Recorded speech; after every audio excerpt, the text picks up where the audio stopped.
Hello my dear brothers and sisters. So ఈరోజు నేను చెప్పబోయే మాట ఏంటంటే, చాలామంది యేసు ప్రభు తాలూక ప్రేమను, ఆయన యొక్క క్షమాగుణాన్ని అర్థం చేసుకోకుండా క్రైస్తవులకి ఒక ప్రశ్న వేస్తుంటారు. ఏంటంటే, మీరు అందరినీ క్షమించాలని చెప్తారు కదా, దేవుడు ఎట్లాంటి పాపినైనా సరే, ఎంత ఘోరమైన తప్పిదం చేసినా, పాపం చేసినా సరే క్షమిస్తాడు అంటున్నారు కదా. ఒక వ్యక్తిని నేను మర్డర్ చేస్తా, మీ దేవుడు క్షమిస్తాడా? ఇంకెవరినైనా పాడు చేస్తా, మీ దేవుడు క్షమిస్తాడా అని రకరకాలుగా ప్రశ్న వేస్తుంటారు. అయితే చెప్పబోయే సమాధానం ఏంటంటే, దేవుడు ఎట్లాంటి పాపినైనా క్షమించగలడు. ఆయనకి ఆ అధికారము ఇవ్వబడింది.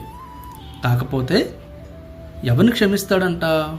లోకాసువార్తలో 15వ అధ్యాయంలో చూసినట్లయితే, అపోస్తుల కార్యములు 3వ అధ్యాయంలో చూసినట్లయితే, ఎవరైతే మారు మనసు పొందుతారో వాళ్ళని దేవుడు క్షమిస్తాడు. సో ఏ వ్యక్తి అయితే ఇంటెన్షనల్గా ఒక పాపాన్నో, కాకపోతే ఇక మోసమో, కాకపోతే ఇంకా ఏదైనా సరే కీడు తలపెట్టిన తర్వాత ఆ వ్యక్తిలో కావాల్సింది రిపెంటెన్స్.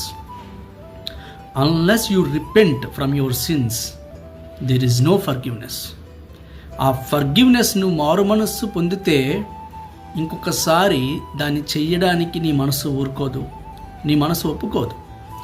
సో ఎప్పుడైతే ఈ రిపెంటెన్స్ని నువ్వు కలిగి ఉంటావో, నిజంగా పశ్చాత్తాపం నీ మనసులో నుంచి వస్తుందో, దేవుడిని వేడుకుంటావో, దేవుని వైపు తిరుగుతావో, అట్లాంటి వ్యక్తిని ఖచ్చితంగా దేవుడు క్షమిస్తాడు, దేవుడు ప్రేమిస్తాడు. ఎందుకంటే పాపుల కోసమే దేవుడు ఈ లోకానికి వచ్చాడు తప్ప నీతిమంతుల కోసం రాలేదు.